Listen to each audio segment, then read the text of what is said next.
এই রেসিপিটা জীবনে যে খায়নি তার জীবনটা 16 আনায় বৃথা। আর এর কারণটা আমি বলবো, তো ভিডিওটা দেখতে থাকুন। তো এখানে আমি হাড় ছাড়া মুরগির মাংস নিয়েছি 2 পিস, এটা বুকের মাংস। তো এখন প্রথমে যেটা করব, আমি এখানে পাটের মধ্যে এটাকে থেতে নিব, খুব ভালোভাবে একেবারে পাতলা করে থেতে নিব। তো আপনারা দেখতেই পাচ্ছেন যে এখানে আমি কিভাবে এটাকে থেতে নিচ্ছি।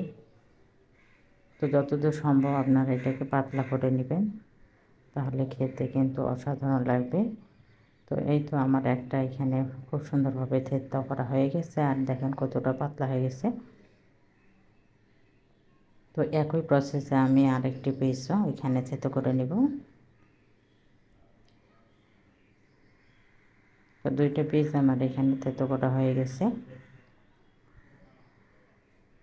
তো এর মধ্যে আমি যেটা করব, প্রথমে আমি এখানে আদা রসুন পেস্ট দিয়ে দিলাম, এরপরে হচ্ছে স্বাদ মতো লবণ দিয়ে দিলাম, এরপরে হলুদের গুঁড়ো দিয়ে দিলাম 1 চামচ পরিমাণ। তারপর ঝালটা আমি এখানে আমার সুবিধা মতো দিয়ে নিলাম। এরপরে এখানে আমি জিরা গুঁড়ো দিলাম 1 চামচ পরিমাণ। তো এরপরে এখানে বারবিকিউ মশলা দিলাম 1 চামচ পরিমাণ। আর এর সাথে 1 পিস আমি লেবুর রস চিপিয়ে দিলাম। এরপরে সামান্য পরিমাণ আমি সরিষার তেল দিয়ে এটাকে ভালোভাবে মেখে নিব।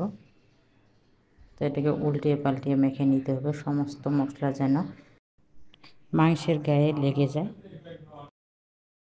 তো এই জন্য উল্টিয়ে পাল্টিয়ে বেশ ভালোভাবে এটাকে মেখে নিতে হবে। তো দেখেন আমি কত সুন্দর করে উল্টিয়ে পাল্টিয়ে এখানে মেখে নিচ্ছি। তো সব মশলা যেন ভালোভাবে চিকেনের গায়ে লেগে যায়। তো এই তো আমার মশলাটা মাখা হয়ে গেছে, এখন আমি বাটিতে তুলে নিলাম। এটা রেস্টে রাখার কোনো প্রয়োজন নাই, সাথে সাথে ভেজে নিতে পারবেন।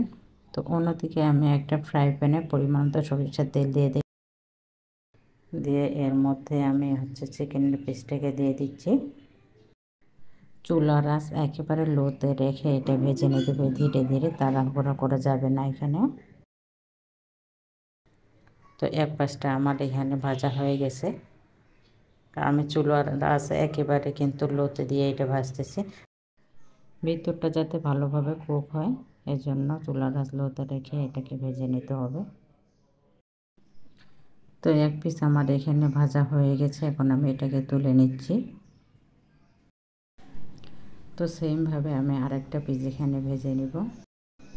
চিকেন এর এই পিসগুলো আপনারা রুটি পরোটা বা পোলাও বিরিয়ানির সাথে কিন্তু খেতে পারেন, খেতে অসম্ভব স্বাদের, দেখতে বেশ লোভনীয় হয়েছে। আর এই জন্যই বললাম যে এই রেসিপিটা জীবনে যে খায়নি তার জীবনটা 16 আনায় বৃথা।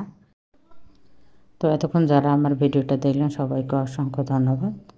আল্লাহ হাফেজ।